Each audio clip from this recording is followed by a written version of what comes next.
সুপ্রিয় শিক্ষার্থীবৃন্দ, আসসালামু আলাইকুম। আশা করি আল্লাহর রহমতে ভালো আছো সবাই। আমি মোহাম্মদ সাজু ইসলাম। আমাদের অনলাইন ক্লাসে তোমাদেরকে স্বাগতম। আজকে আমরা আলোচনা করব আমাদের আজকের আলোচ্য বিষয় রসায়ন ও শক্তি। এসএসসি কেমিস্ট্রির অষ্টম অধ্যায় রসায়ন ও শক্তি, এই চ্যাপ্টারটি নিয়ে আজকে আমরা আলোচনা করব। তো প্রত্যেকটি চ্যাপ্টার শুরু করার সময় আমি যে কাজটা করি বরাবর নিয়ে আজকেও করেছি।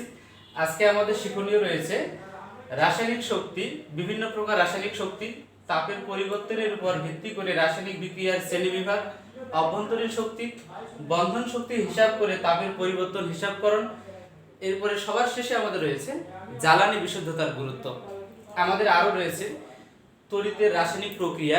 এখানে আমরা তড়িৎ রাসায়নিক কোষ, তড়িৎ বিশ্লেষ্য কোষ, গ্যালভানিক কোষ এবং ড্রাই সেল বা শুষ্ক কোষ, নিউক্লিয়ার বিক্রিয়া, অনেকগুলো বিষয় আমাদের এই চ্যাপ্টারে রয়েছে। এই চ্যাপ্টারটি অত্যন্ত গুরুত্বপূর্ণ একটি চ্যাপ্টার। তো তোমাদের বোঝার সুবিধার্থে প্রত্যেকটি চ্যাপ্টারকে আমরা দুটি করে লেকচারে বিভক্ত করি। আজকে এই চ্যাপ্টারের ফার্স্ট লেকচার।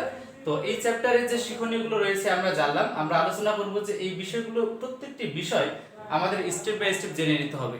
কারণ তোমাদের বরাবরই আমি এই কথাগুলো বলি যে ফিজিক্স কেমিস্ট্রি সাবজেক্টগুলো আসলে ইজি, ভেরি ইজি, কিন্তু ইজি করে নিতে হলে এগুলাকে বুঝতে হবে, মনোযোগ দিয়ে বুঝতে হয়, নিজের মতো করে ব্যাখ্যাগুলো দেওয়া শিখতে হবে। তবেই এই বিষয়গুলো সম্পর্কে একটা ভালো আইডিয়া পাওয়া যাবে এবং সাবজেক্টগুলো ইজি হয়ে যাবে। তো দেখো, আমরা আলোচনা করি রাসায়নিক শক্তি। আসলে রাসায়নিক শক্তি বলতে আমরা কি বুঝি? রাসায়নিক শক্তি হচ্ছে, যেমন তোমরা দেখো, তোমরা জানো একটি হাইড্রোজেন পরমাণু আরেকটি হাইড্রোজেন পরমাণুর সাথে ইলেকট্রন শেয়ার করে, কেমিক্যাল বন্ড, রাসায়নিক বন্ধন নামক যে তৃতীয় অধ্যায়টি তোমাদের রয়েছে, সেখানে তোমরা নিশ্চয়ই সমযোজী ও আয়নিক বন্ধন সম্পর্কে ধারণা পেয়েছো। তো তোমরা জানো একটি হাইড্রোজেন পরমাণু আরেকটি হাইড্রোজেন পরমাণুর সাথে ইলেকট্রন শেয়ার করে সমযোজী বন্ধনে আবদ্ধ হয়, অর্থাৎ এরকম করে এখানে একটা বন্ধন সৃষ্টি হয়, বা এই যে H2 হাইড্রোজেন গ্যাস সৃষ্টি হচ্ছে। তো এই যে একটি পরমাণু আরেকটি পরমাণুর সাথে যে শক্তি দ্বারা যুক্ত থাকে, অথবা দেখো তো একটি হাইড্রোজেন অণু আর একটি অক্সিজেন অণু, এরা পরস্পরের সাথে যুক্ত হয়ে এই যে পানির অণুটা সৃষ্টি করলো। তো একটি অণু আরেকটি অণুর সাথে, একটি পরমাণু আরেকটি পরমাণুর সাথে যে যুক্ত থাকে, এরা কি এমনি এমনি যুক্ত থাকে? না, নিশ্চয়ই কোনো শক্তি দ্বারা এরা পরস্পরের সাথে যুক্ত আছে। তো যে শক্তি দ্বারা একটি পরমাণু আরেকটি পরমাণুর সাথে, একটি অণু আরেকটি অণুর সাথে যুক্ত থাকে, এই শক্তিকে মূলত রাসায়নিক শক্তি বলা হয়। কথা বোঝা গেছে? তো রাসায়নিক শক্তি, আমাদের বিভিন্ন প্রকার রাসায়নিক শক্তি রয়েছে, যেমন বন্ধন শক্তি, অভ্যন্তরীণ শক্তি, আন্তঃআণবিক শক্তি, অনেকগুলো শক্তি রয়েছে। বন্ধন শক্তি বলতে আমরা কি বুঝি? এই যে বন্ধন, এখানে যে দুটি হাইড্রোজেন পরমাণুর মধ্যে যে বন্ধনটি সৃষ্টি হলো, এই হাইড্রোজেন বন্ধনটি গঠিত হইতে আমার কি লাগছে? দুটি হাইড্রোজেন পরমাণু। এই যে বন্ধনে আবদ্ধ পরমাণুগুলো একটি অপরটির সাথে যে শক্তি দ্বারা যুক্ত থাকে, এই শক্তিটাকেও আবার আমরা বলতে পারি বন্ধন শক্তি। বুঝা গেছে? অর্থাৎ বন্ধনে আবদ্ধ পরমাণুগুলো যে শক্তি দ্বারা একে অপরের সাথে যুক্ত থাকে তাকে বন্ধন শক্তি বলে। আবার যে শক্তির মাধ্যমে একটি অণু আরেকটি অণুর সাথে যুক্ত থাকে তাকে আন্তঃআণবিক শক্তি বলা হয়। তোমরা নিশ্চয়ই আন্তঃআণবিক শক্তি বা আকর্ষণ সম্পর্কে দ্বিতীয় অধ্যায়, কেমিস্ট্রি দ্বিতীয় অধ্যায় দ্য স্টেট অফ ম্যাটার, পদার্থের অবস্থা, এখানে তোমরা কণার গতিতত্ত্ব যখন পড়ছো তখন পড়ছো যে প্রত্যেকটি অণু একটা আরেকটাকে নিজের দিকে আকর্ষণ করে, তাদের মধ্যে যে আকর্ষণ বা শক্তিটা বিদ্যমান, সেই শক্তিটাকে আমরা আন্তঃআণবিক শক্তি বা আকর্ষণ রূপে বিবেচনা করে থাকি। তো আমরা জানলাম যে শক্তির মাধ্যমে একটি অণু আরেকটি অণুর সাথে যুক্ত থাকে তাকে এখানে আন্তঃআণবিক শক্তি বলে। আর যে বন্ধনে আবদ্ধ পরমাণুগুলো যে শক্তি দ্বারা একে অপরের সাথে যুক্ত থাকে তাকে বন্ধন শক্তি বলা হয়। তো আমরা যেমন বেগকে আমরা কি দিয়ে প্রকাশ করি? ভি দ্বারা। ত্বরণকে যেমন এ দ্বারা প্রকাশ করি, আমরা শক্তিকেও প্রকাশ করি ই দিয়ে, এনার্জি, ই থেকে এনার্জি। বেগের একক যেমন m/1, ত্বরণের একক m/2, ঠিক আমার শক্তিরও একক রয়েছে। শক্তির একক মূলত ক্যালোরি। তো এই বর্তমান শক্তি প্রকাশের আন্তর্জাতিক একক হচ্ছে জুল। তবে ক্যালোরি এবং জুলের মধ্যে এই দুইটি এককের মধ্যে পার্থক্য রয়েছে, এই পার্থক্যগুলো আমাদের জানতে হবে। তো ক্যালোরি বলতে আমরা কি বুঝি? ক্যালোরি হচ্ছে 1 গ্রাম পানির তাপমাত্রা ভালো মতো বুঝতে হবে। আমি সবসময় এই কথাগুলো বলে থাকি, প্রত্যেকটি বিষয়ে ফিজিক্স কেমিস্ট্রির নিজের মতো করে বুঝে নেওয়ার চেষ্টা করতে হবে, তবেই এগুলো মনে থাকবে। আর এগুলো না বুঝে যে যত বেশি বেশি মুখস্থ করে সে কিন্তু তত বেশি করে ভুলে, আর ভুলার কারণে সাবজেক্টগুলো তারা আনইজি ফিল মনে করে। বুঝা গেছে? তো 1 গ্রাম পানির তাপমাত্রা 1 ডিগ্রি সেলসিয়াস বৃদ্ধি করতে যে তাপের প্রয়োজন হয়, যে পরিমাণ তাপের প্রয়োজন হয়, তাকে আমরা 1 ক্যালোরি বা ক্যালোরি বলি। আমি আবার বলি, 1 গ্রাম পানির তাপমাত্রা 1 ডিগ্রি সেলসিয়াস বৃদ্ধি করতে যে পরিমাণ তাপের প্রয়োজন হয় তাকে 1 ক্যালোরি বলা হয়। আর জুল কি? তোমরা নিশ্চয় ফিজিক্সের 4র্থ অধ্যায় ওয়ার্ক পাওয়ার অ্যান্ড এনার্জি, কাজ ক্ষমতা ও শক্তি নামক এই অধ্যায়টি যখন পড়ছিলা, তোমরা নিশ্চয় পড়ছো যে কাজ হচ্ছে যে কোনো বস্তুর উপর প্রযুক্ত বল ও বলের দিকে সরণের উপাংশের যে গুণফল, সেটাকে তোমরা কাজ বলছো। তাহলে বলের একক কি বলতো? নিউটন। আর সরণের একক হচ্ছে মিটার। 1 নিউটন মিটার সমান তোমরা লিখছিলা 1 জুল। জুলটা মূলত এখান থেকে আসছে, তাই না? তো শক্তির এককও জুল, কাজের এককও জুল। কেন? কাজের এককটাও আমরা জুল ধরি, শক্তির এককও আমরা কি করি? জুলেই নিই। তো জুলটা কি? এখান থেকে আমরা জুলটাকে এক্সপ্লেন করতে পারি। মূলত জুল আসছে আমার কই থেকে? জুল আসছে নিউটন মিটার থেকে। তো এটা যদি আমরা 1 1 করে ধরি আমাদের কোনো সমস্যা হবে না, তাই না? 1 তো আমরা না থাকলে এমনিতেই 1 বিবেচনা করি, তাই না?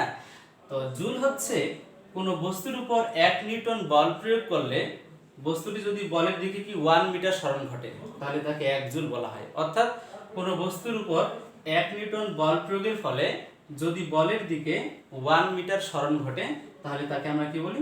1 জুল বলি। বুঝা গেছে? তো ক্যালোরি এবং জুলের মধ্যে আরো পার্থক্য রয়েছে। আমাদের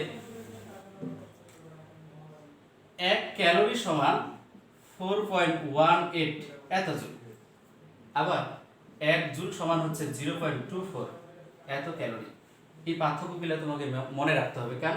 এগুলো এমসিকিউ খুবই আসে। 1 ক্যালোরি সমান কত জুল, 1 জুল সমান কত ক্যালোরি। তো শিক্ষার্থী বন্ধুরা, আমরা রাসায়নিক শক্তি এবং বিভিন্ন প্রকার রাসায়নিক শক্তি সম্পর্কে জানলাম। আমাদের 3 নম্বর যে টপিকটি রয়েছে, তাপের পরিবর্তনের উপর ভিত্তি করে রাসায়নিক বিক্রিয়া শ্রেণী বিভাগ। তোমরা কেমিস্ট্রির 7ম অধ্যায় কেমিক্যাল রিঅ্যাকশন যখন পড়ছো, তখন তোমরা নিশ্চয় জানো একটি রাসায়নিক বিক্রিয়া যখন সংঘটিত হয়, এটি 3টি বিষয়ের উপর নির্ভর করে: বিক্রিয়ার দিক, তাপের পরিবর্তন এবং ইলেকট্রন স্থানান্তর। আমরা জানি যে তাপের পরিবর্তনের উপর ভিত্তি করে রাসায়নিক বিক্রিয়া 2 ধরনের: এক্সোথার্মিক এন্ড এন্ডোথার্মিক, অর্থাৎ তাপ উৎপাদী ও তাপহারী বিক্রিয়া, তাই না? তো এই যে তাপ উৎপাদী এবং তাপহারী বিক্রিয়া দুটি রয়েছে, আমরা যেমন জানছিলাম যে মিথেন প্লাস অক্সিজেন। আমরা জানি মিথেনকে অক্সিজেনের সাথে পোড়ালে এটি একটি দহন বিক্রিয়া। পোড়ালে এখানে কি বলতো? কার্বন ডাই অক্সাইড, পানি এবং এখানে 890 কিলোজুল পার মোল। মোলটা আমি নিচে লিখলাম কারণ এখানে জায়গা নেই, কিলোজুল পার মোল। তো দেখো এখানে তোমরা জানো যে বিক্রিয়ায় তাপ উৎপন্ন হয় তাকে তাপ উৎপাদী বিক্রিয়া বলে।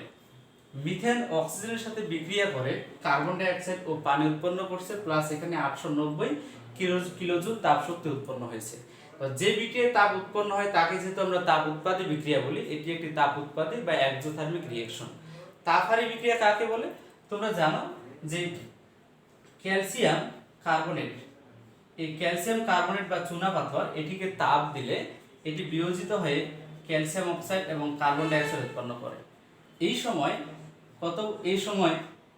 176.8 এত কিলোজুল পার মোল এই পরিমাণ তাপ শক্তি শোষিত হয়।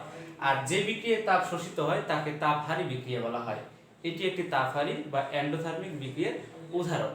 তো আসলে একটি বিক্রিয়া, তো এই যে আমি এখানে বসাইলাম তাপ উৎপাদী এবং তাপহারী বিক্রিয়া, এটি তাপ উৎপাদী বিক্রিয়া, এখানে এই পরিমাণ তাপ উৎপন্ন হয়েছে। এটা তাপহারী বিক্রিয়া, এখানে এই পরিমাণ তাপ শোষিত হয়েছে। বিষয়টি আমার মনে ছিল, আমি বসাতে পারছি। এখন তোমরা কি করবা? তোমাদের ক্ষেত্রে কি হবে? একটি বিক্রিয়ায় কি পরিমাণ তাপ উৎপন্ন হবে, কি পরিমাণ তাপ শোষিত হবে, তা আমরা নির্ণয় করতে পারি। এই বিষয়টি মূলত এই চ্যাপ্টারে আমরা বেশি করে আলোচনা করব। বিক্রিয়ায় তাপ শক্তির পরিবর্তনগুলো হিসাব করতে হবে। তো দেখো, একটি বিক্রিয়া তাপ উৎপাদী কখন হয়, তাপহারী কখন হয়, আমাদের মনে রাখতে হবে। তো বিক্রিয়ার তাপ উৎপাদী বিক্রিয়ার ক্ষেত্রে বিক্রিয়কের ইন্টারনাল এনার্জি বা অভ্যন্তরীণ শক্তি, অভ্যন্তরীণ শক্তি বলতে কি বুঝি, যেটা আমাদের 4 নম্বর টপিকে রয়েছে। অভ্যন্তরীণ শক্তি হচ্ছে একটি নির্দিষ্ট তাপমাত্রায় প্রত্যেকটি রাসায়নিক যৌগ কিছু পরিমাণ শক্তি ধারণ করে, যে শক্তিকে অভ্যন্তরীণ শক্তি বলা হয়। তো অভ্যন্তরীণ শক্তি যদি না থাকতো, এই একটি যৌগের মধ্যে পরমাণুগুলো কখনো যুক্ত থাকতো না। যে শক্তি, প্রত্যেকটি যৌগের মধ্যে একটি নির্দিষ্ট পরিমাণ শক্তি রয়েছে, যে শক্তির মাধ্যমে এই পরমাণুগুলো যৌগটির মধ্যে যুক্ত থাকে, এই শক্তিটাকে মূলত আমরা অভ্যন্তরীণ শক্তি বলি। তাহলে অভ্যন্তরীণ শক্তির সংজ্ঞা তোমরা লিখবা যে একটি নির্দিষ্ট তাপমাত্রায় কোনো রাসায়নিক পদার্থ যে পরিমাণ শক্তি ধারণ করে তাকে অভ্যন্তরীণ শক্তি বলা হয়। তো বিক্রিয়ক যখন প্রোডাক্টে পরিণত হয়, বিক্রিয়ক যখন বিক্রিয়া করে উৎপাদে পরিণত হয়, সব সময় মনে রাখবা বিক্রিয়কের মোট অভ্যন্তরীণ শক্তি যদি E1 হয় আর উৎপাদের মোট অভ্যন্তরীণ শক্তি যদি E2 হয়, এটা অনেক স্টুডেন্ট ভুল করে, মনোযোগ দিয়ে বুঝতে হবে। বিক্রিয়কের অভ্যন্তরীণ শক্তি বা ইন্টারনাল এনার্জি আমি ধরলাম E1, উৎপাদের মোট অভ্যন্তরীণ শক্তি আমি ধরলাম E2। তো মনে রাখবা এই তাপ উৎপাদে বিক্রিয়ার ক্ষেত্রে E1 always greater than E2। তাপ উৎপাদে বিক্রিয়ার ক্ষেত্রে বিক্রিয়কের অভ্যন্তরীণ শক্তি অলওয়েজ উৎপাদের অভ্যন্তরীণ শক্তির চেয়ে বেশি হয়। কেন বেশি হয়? কারণ উৎপাদ তাপ কোথায় পায়? মনে রাখতে হবে, বিক্রিয়ক বিক্রিয়া করে উৎপাদে পরিণত হয়, এই সময় কিছু পরিমাণ তাপ এদিক বেশি হয়, উৎপন্ন হয়, ওই উৎপন্ন কিন্তু তাপটাই তো এইদিকে চলে আসে। এই বিক্রিয়কের তাপে কিন্তু উৎপাদের দিকে আসে, না হলে উৎপাদ তাপ কই পাবে? তাপ মূলত বিক্রিয়ক থেকে উৎপাদের দিকে আসে। তো এই পাশে যদি তাপ বেশি না হয়, তাহলে এদিকে তাপটা কিভাবে আসবে? তোমরা কি বুঝতে পারছো? তাপ এদিকে বেশি না হলে এদিকে কি করে আসে? তো বুঝে নিতে হবে, তাপ উৎপাদী বিক্রিয়ায় বিক্রিয়কের মোট অভ্যন্তরীণ শক্তির চেয়ে উৎপাদের অভ্যন্তরীণ শক্তি অবশ্যই কম হবে। তো তাপ উৎপাদী বিক্রিয়ার ক্ষেত্রে আমরা যদি তাপ শক্তির পরিবর্তনটা হিসাব করি, যদি আমরা এখানে ডেল্টা এইচ এর মান বের করি, এই ডেল্টা এইচ এর মানটা এখানে কি হচ্ছে, আমি যদি E2 থেকে E1 টা মাইনাস করি, আমি কিছুক্ষণ আগেই বললাম তাপ উৎপাদী বিক্রিয়ায় বিক্রিয়কের অভ্যন্তরীণ শক্তি বেশি, উৎপাদের অভ্যন্তরীণ শক্তি কম হয়। তো E2 থেকে E1 উৎপাদের অভ্যন্তরীণ শক্তি থেকে বিক্রিয়কের অভ্যন্তরীণ শক্তি আমি যদি মাইনাস করি, যেহেতু এটা বড় আছে, মানটা এখানে মাইনাস হবে। তো এই কারণে তাপ উৎপাদী বিক্রিয়ায় ডেল্টা এইচ এর মানটি ঋণাত্মক হয়। আবার তাপহারী বিক্রিয়ায় কি হয়? তাপহারী বিক্রিয়ায় বিক্রিয়কের অভ্যন্তরীণ শক্তি বেশি হয়, উৎপাদের অভ্যন্তরীণ শক্তি কম হয়। তো এই কারণে এই বিক্রিয়ায় তাপটাকে নিউট্রালাইজ করার জন্য তখন বিক্রিয়ক কি করে, উৎপাদ তখন পরিবেশ থেকে তাপটা রিসিভ করে। এই কারণে কি হয়, তাপটা শোষিত হয়। এই কারণে বলি যে বিক্রিয়ায় তাপ শোষিত হয় তাকে তাপহারী বিক্রিয়া বলে। তো এটি মূলত তাপহারী বিক্রিয়ার এক্সাম্পল না, আমি জাস্ট একটু তীর চিহ্ন দিয়ে বোঝানোর চেষ্টা করলাম যে এই পাশে এটি যদি তাপহারী বিক্রিয়া হতো, এই পাশের অভ্যন্তরীণ শক্তি বেশি হতো, এই পাশের অভ্যন্তরীণ শক্তি কম হতো। তখন কি করা হয়, এই বিক্রিয়াটাকে সংগঠিত করার জন্য এই বিক্রিয়কের দিকে তাপ দিতে হয়। তাপ দিলে এই পাশে তাপটা যখন বেশি হবে, এই পাশে তখন বিক্রিয়া হবে, বিক্রিয়া করে বিক্রিয়া উৎপাদে পরিণত হবে। আমি যদি তাপ দেওয়া বন্ধ করে দিই, তাহলে বিক্রিয়া আর হবে না। তোমরা অনেক সময় লক্ষ্য করছো যে আমরা দেখছি চুনকে যদি আমরা পানের দোকানে, তোমরা ম্যাক্সিমাম সময় এটা লক্ষ্য করবা, তারা কি করে, এই যে চুনটা আছে না, ক্যালসিয়াম অক্সাইড, এটাকে যদি পানিতে দেওয়া হয়, তাহলে দেখা যাবে তরকারি রান্না করার সময়, রান্না হওয়ার পরে যেমন ওখানে ফুটে না, তোর পানিটা অনেকটা একবারে মানে ফুটন্ত অবস্থায় থাকে, ঠিক ওইভাবে এখানে পানিটা ফুটফুট করে ফুটবে। এই ক্যালসিয়াম অক্সাইড পানির সাথে বিক্রিয়া করে চুনের পানি বা ক্যালসিয়াম হাইড্রোক্সাইড উৎপন্ন করে। এই সময় 63.95 এত কিলোজুল পার মোল তাপ শক্তি উৎপন্ন হয়। তাই এটি হচ্ছে তাপ উৎপাদী বিক্রিয়া। এই বিক্রিয়া দেখো, এই বিক্রিয়ায় ক্যালসিয়াম অক্সাইডকে যখন পানির মধ্যে দেওয়া হয়, বিক্রিয়াটা কিন্তু আলটিমেটলি হয়, কারণ এখানে বাইরে থেকে তাপ দিতে হবে না, এটি একটি তাপ উৎপাদী বিক্রিয়া। এই বিক্রিয়ায় তাপ উৎপন্ন হবে, এই উৎপন্ন তাপটা এদিকে চলে আসবে। এখন আমি যদি এরকম করি যে ক্যালসিয়াম কার্বনেট, তোমরা জানো ক্যালসিয়াম কার্বনেটকে তাপ দিলে এটি বিয়োজিত হয়ে ক্যালসিয়াম অক্সাইড এবং কার্বন ডাই অক্সাইড উৎপন্ন করে। এটি একটি এন্ডোথার্মিক বা তাপহারী বিক্রিয়ার এক্সাম্পল। তো তো এই বিক্রিয়ায় তোমরা দেখো যে ক্যালসিয়াম কার্বনেটকে আমি যদি তাপ দিই, এটাকে যদি আমি তাপ দিই, তাপ দিলে এটা বিয়োজিত হয়ে এটাতে পরিণত হবে। তাপ দিলে বিক্রিয়ক বিক্রিয়া করে উৎপাদে পরিণত হবে। আবার তাপ যদি বন্ধ করে দিই, তাপ বন্ধ করে দিলে কি হবে, যে বিক্রিয়কের অভ্যন্তরীণ শক্তি কমে যাবে। কমে যাওয়ার কারণে বিক্রিয়াটা আর সংঘটিত হবে না। বুঝা গেছে? তাপ দিলে বিয়োজিত হবে, না দিলে হবে না। তো এই বিক্রিয়া এখন কি হয়, তাপ শোষিত হয়। এখানে আমরা জানি যে 176.5 এত কিলোজুল পার মোল, এতটুকু তাপ শক্তি শোষিত হয়। তো এখানে যদি আমি কি করি, বিক্রিয়কের অভ্যন্তরীণ শক্তি E1, বিক্রিয়কের মোট অভ্যন্তরীণ শক্তি E1, উৎপাদের মোট অভ্যন্তরীণ শক্তি যদি E2 হয়, তো এই তাপহারী বিক্রিয়ার ক্ষেত্রে E1 টা অলওয়েজ লেস দেন E2, মানে তাপহারী বিক্রিয়ায় বিক্রিয়কের অভ্যন্তরীণ শক্তি কম হবে, উৎপাদের অভ্যন্তরীণ শক্তি বেশি হবে। তো এই ক্ষেত্রে যদি বিক্রিয়ায় আমি তাপের পরিবর্তনটা হিসাব করলে যদি আমি E2 E1 করি, তাহলে যেহেতু E2 টা বড়, তাহলে মানটা এখানে প্লাস আসবে। এই কারণে তাপহারী বিক্রিয়ায় তোমরা ডেল্টা এস এর মান ধনাত্মক পড়ছো সপ্তম অধ্যায়ে। মূলত বিষয়টা এখান থেকে আসে। বোঝা গেছে? তাহলে আমরা বুঝলাম তাপ উৎপাদী বিক্রিয়ায় বিক্রিয়কের অভ্যন্তরীণ শক্তি বেশি হয়, তাপহারী বিক্রিয়ায় বিক্রিয়কের অভ্যন্তরীণ শক্তি কম হয়। এই বিষয়টাকে বোঝানোর জন্য আমরা একটা রেখাচিত্রের মাধ্যমে দেখতে পারি। মনে করো এটি একটি বিক্রিয়কের রেখা, এটা বিক্রিয়ক, এটি মনে করো উৎপাদ। ঠিক আছে? তো বিক্রিয়কের অভ্যন্তরীণ শক্তি আমরা ধরলাম E1, উৎপাদের অভ্যন্তরীণ শক্তিটা কি বলতো, E2। তো তাপ উৎপাদী বিক্রিয়ার ক্ষেত্রে, এক্সোথার্মিক রিঅ্যাকশনের ক্ষেত্রে বিক্রিয়ক থেকে শক্তিটা কি হয়, উৎপাদের দিকে আসে, রশিটা এরকম হয়ে যায়। বুঝতে পারছো? আবার যদি আমি একটা এন্ডোথার্মিক বিক্রিয়ার एग्जांपल দেখি, সেক্ষেত্রে কি রকম হয়, সেক্ষেত্রে এটি যদি আমার বিক্রিয়ক হয়, বিক্রিয়ক, তো বিক্রিয়কের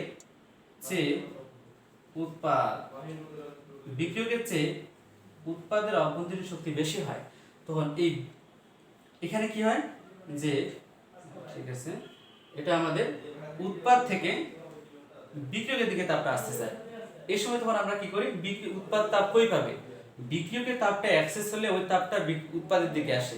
এই জন্য এই বিক্রিয়াটিকে সংগঠিত করার জন্য আমরা কি করি, যে বাইরে থেকে তখন তাপ প্রয়োগ করি, যেন বিক্রিয়াটি এখানে সংগঠিত হয়। তো আমরা বুঝলাম যে এন্ডোথার্মিক রিঅ্যাকশনে উৎপাদের অভ্যন্তরীণ শক্তি বেশি হয়, আর এক্সোথার্মিক রিঅ্যাকশনে বিক্রিয়কের অভ্যন্তরীণ শক্তি বেশি হবে। তো দেখো আমরা এই অভ্যন্তরীণ শক্তিটা বুঝলাম, এবং রাসায়নিক এই তাপের পরিবর্তনের উপর ভিত্তি করে রাসায়নিক বিক্রিয়া দুই ধরনের, তাপ উৎপাদী এবং তাপহারী, তা বুঝলাম। এবং বিক্রিয়া তাপ উৎপাদী বিক্রিয়ায় ডেল্টা এস এর মানটা যে মাইনাস হয়, কেন মাইনাস হয় তা বুঝলাম।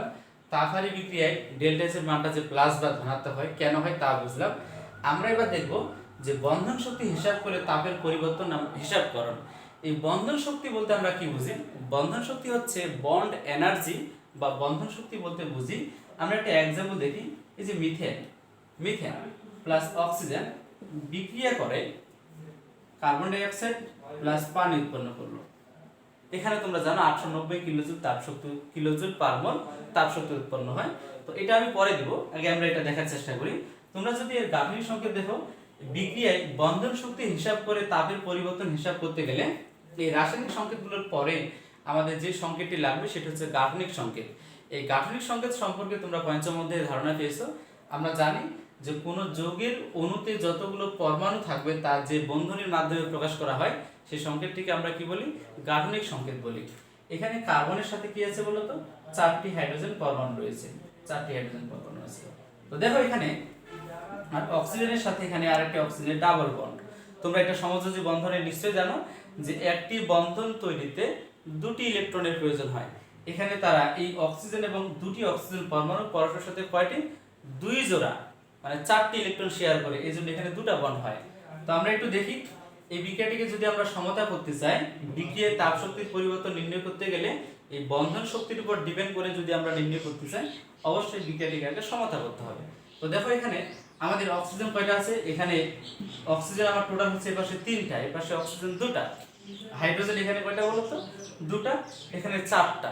তো এটাকে ইকুয়াল করার জন্য আমি যদি সামনে 2 দিই তাহলে কত হচ্ছে, হাইড্রোজেন 2, এখানে 2 2 এর 4, অক্সিজেন 2 2 4টা, এখানে যদি সামনে আমি 2 দিই তাহলে আমার ইকুয়াল হয়ে গেল, তাই না? তো দেখো এখানে তাহলে এখানে দুটি অক্সিজেন রয়েছে, অক্সিজেনের বন্ধন আছে দুটা। তারপরে এই জায়গায় কার্বনের সাথে অক্সিজেনের এই যে একটা বন্ধন, দুটো বন্ধন রয়েছে। তারপর এখানে পানি, এখানে দুটো বন্ধন রয়েছে, হাইড্রোজেনের সাথে অক্সিজেনের দুটো বন্ধন রয়েছে।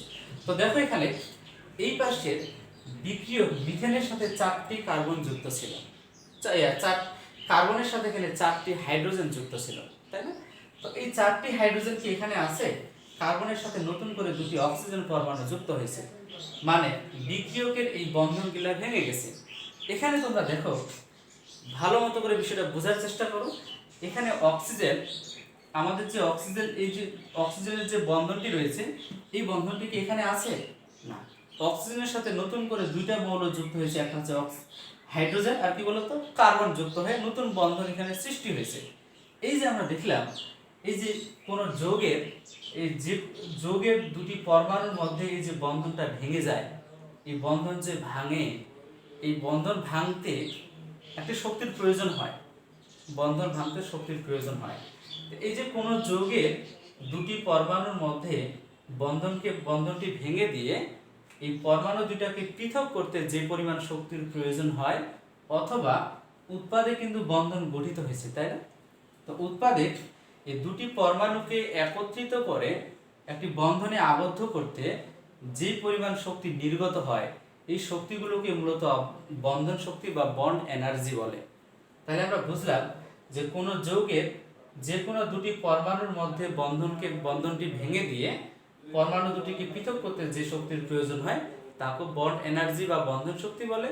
অথবা কোনো যৌগের দুটি পরমাণুর মধ্যে বন্ধন তৈরি করতে, পরমাণু দুটিকে একত্রিত করতে যে পরিমাণ শক্তি নির্গত হয় তাকেও বন্ধন শক্তি বলা হয়। তাহলে বুঝলাম আমরা, বিক্রিয়ক যখন বিক্রিয়া করে, রিঅ্যাকট্যান্ট যখন প্রোডাক্টে পরিণত হয়, তখন বিক্রিয়কের বন্ধনগুলো ভেঙে যায়, এই সময় শক্তির প্রয়োজন হয়। আবার যখন বিক্রিয়ক যখন উৎপাদে পরিণত হয়, তখন উৎপাদের বন্ধনগুলো, উৎপাদে নতুন করে বন্ধন সৃষ্টি হয়, আর বন্ধন তৈরির সময় শক্তি নির্গত হয়। তো বিক্রিয়কের মোট বন্ড এনার্জি বা বন্ধন শক্তি যদি B1 হয় এবং উৎপাদের মোট বন্ধন শক্তি, উৎপাদের ক্ষেত্রে যে বন্ধনগুলা গঠিত হয়েছে, এই বন্ধন গঠিত হওয়ার সময় যে পরিমাণ শক্তি নির্গত হয়েছে, এই মোট নির্গত শক্তি যদি B2 হয়, এই অর্থাৎ উৎপাদের বন্ধন শক্তি B2 এবং বিক্রিয়কের বন্ধন শক্তি B1 যদি হয়, তো আমরা যদি এখানে বন্ধন শক্তির পরিবর্তন বা বিক্রিয়ায় শক্তির পরিবর্তনটা যদি হিসাব করি, তাহলে যদি আমরা এখানে B1 B2 করি, তাহলে যে মানটি পাবো সেটাই হচ্ছে আমার সংশ্লিষ্ট বিক্রিয়ার তাপের পরিবর্তন। বুঝতে পারছো? তো এই মানটা যদি আবার মাইনাস আসে, তাহলে বিক্রিয়াটি এক্সোথার্মিক বা তাপ উৎপাদী হবে। আবার যদি মানটা প্লাস হয়, তাহলে এই বিক্রিয়াটি এন্ডোথার্মিক বা তাপহারী বিক্রিয়া হবে। আমি একটু বোঝার চেষ্টা করি।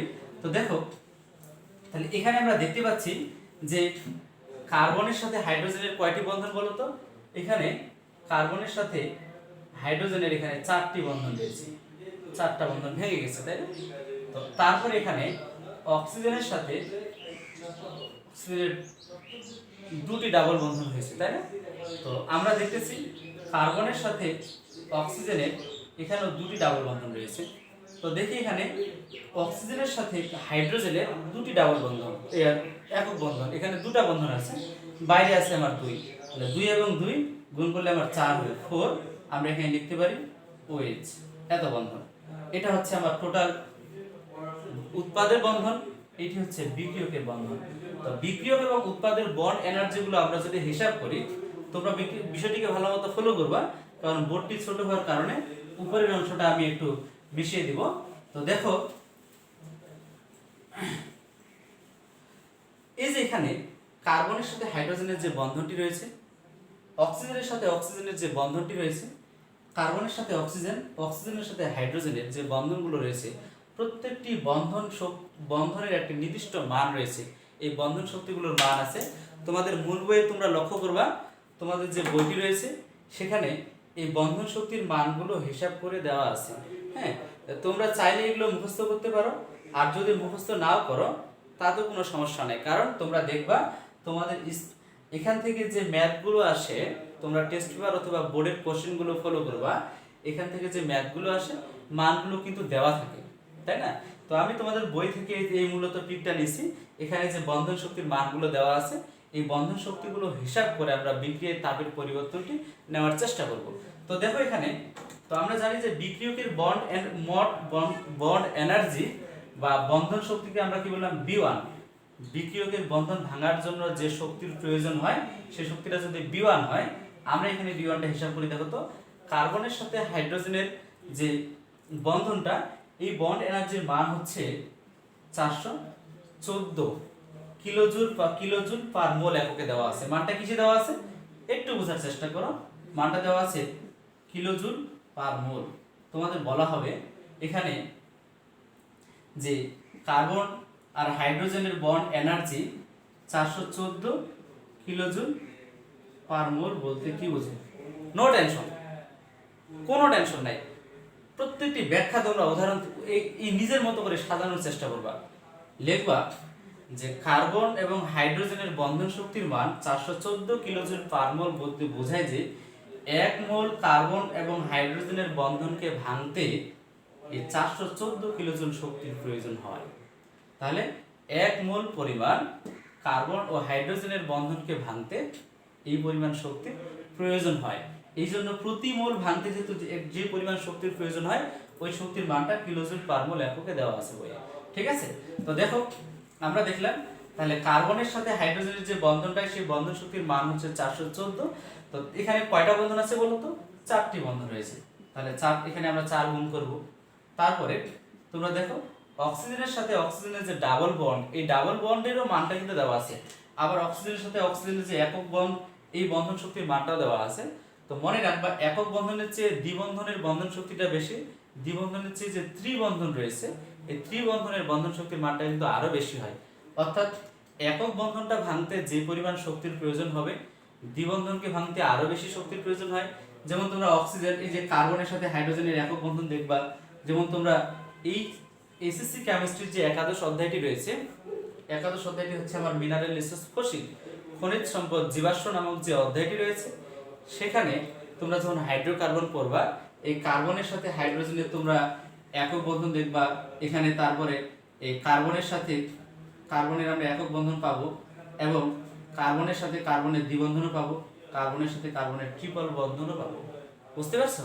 তো এই বন্ধন শক্তিটার একটা নির্দিষ্ট মান রয়েছে। এই বন্ধন শক্তির চেয়ে এই বন্ধন শক্তির মানটা আরো বেশি, এর চেয়ে এর বন্ধন শক্তির মানটা আরো বেশি। যাহা দ্বারা প্রমাণিত হয় একক বন্ধনকে ভাঙতে যে পরিমাণ শক্তির প্রয়োজন হবে, দ্বিবন্ধনকে ভাঙতে তার চেয়েও বেশি শক্তি লাগবে, ট্রিপল বন্ধনকে ভাঙতে তার চেয়েও আরো বেশি শক্তি লাগবে। কথা ক্লিয়ার? তো দেখো, আমরা দেখি দ্বিবন্ধনের মানটি আমাদের এখানে কত রয়েছে। এখানে রয়েছে 498।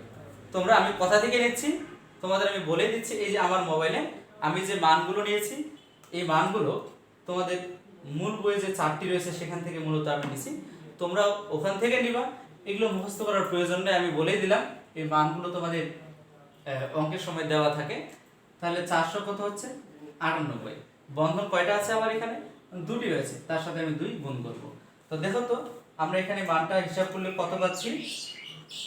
তোমরা একটু বিষয়টা বোঝার চেষ্টা করো। তাহলে এখানে হচ্ছে আমার 414, বন্ধন রয়েছে 4টা, এটা হচ্ছে আমার 1600।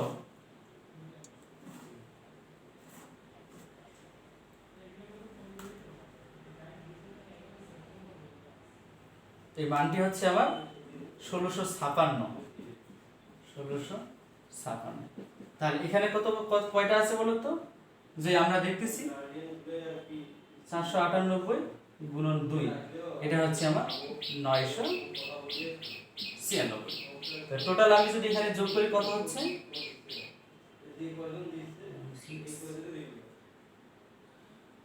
এটা হচ্ছে 2652। তাহলে আমরা বিক্রিয়কের বন্ধন ভাঙার জন্য যে শক্তির প্রয়োজন ছিল, সেই মোট বন্ধন শক্তির মানটা পাইলাম আমরা 2652 এত কিলোজুল পার মোল। তোমরা একটু মনোযোগ দিয়ে বুঝবা, ঠিক আছে? তাহলে বোর্ডটা আমি বলছি, বোর্ডটা যেহেতু আমাদের এখানে ছোট, তাহলে আমরা কি করব, এটা কিন্তু আমি মিশাবো না, এটা আমরা আরেকবার হিসাব করব। এই মানটা তোমরা জেনে রাখো, বিয়নটা হচ্ছে 2652, তাই না? এবার উৎপাদে যখন বন্ধন তৈরি হয়, এই বন্ধন তৈরির সময় কি শক্তি নির্গত হয়, এই মোট নির্গত শক্তিটা আমরা একটু হিসাব করি। তাহলে এই নির্গত শক্তি হচ্ছে আমার B2, তাই না? B2 থেকে আমরা এবার B2টা হিসাব করি। এখানে কার্বন এবং অক্সিজেনের দ্বিবন্ধন রয়েছে, এই দ্বিবন্ধনের মানটা আমরা একটু দেখি কত আছে। তো এইখানে কার্বনের সাথে অক্সিজেনের যে দ্বিবন্ধনটি রয়েছে তার মানটা হচ্ছে 724। কয়টা বন্ধন আছে বলো তো? দুটি আছে, এখানে দুইটা, দুই আমরা গুণ করব। তো অক্সিজেনের সাথে হাইড্রোজেনের যে একক বন্ধনটি রয়েছে, এই একক বন্ধনের মান হচ্ছে আমার 464। 464 কয়টা আছে বলো তো? 4টা রয়েছে, আমরা এখানে 4 গুণ করব। তো শিক্ষার্থী বন্ধুরা, আমি আরেকবার বলি, এখানে 4 আমি কিভাবে পাইছি। 4টা হচ্ছে এখানে কার্বন অক্সিজেনের সাথে হাইড্রোজেনের বন্ধন রয়েছে দুটা, এই দুই আমরা সমতার জন্য বাইরে নিয়েছিলাম 2, 2 আর 2 গুণ করে কিন্তু এখানে 4 হয়েছে। তো দেখো আমরা একটু মানটা হিসাব করি। আমার এখানে হচ্ছে 724 গুণন এটা হচ্ছে আমার 2, তাহলে এখানে হচ্ছে আমার 1448 প্লাস এখানে কত হবে, এখানে হচ্ছে আমাদের 464 গুণন 4, 1856, এই মানটা, এটার সাথে এটা আমরা যোগ করি, 3000, মানটা হচ্ছে 3304 এত কিলোজুল পার মোল, কিলোজুল পার মোল। তাহলে আমরা B1 এর মানটা পাইছিলাম, এবার আমরা B2 এর মানটা হিসাব করলাম। তো বিক্রিয়ায় যে এবার বন্ধন শক্তির যে পরিবর্তনটা, বিক্রিয়ায় যদি আমি তাপ শক্তির পরিবর্তন হিসাব করি, তাহলে আমার কত হচ্ছে দেখো তো, যে ডেল্টা H সমান হচ্ছে আমার B1 - B2, এই বন্ধন শক্তির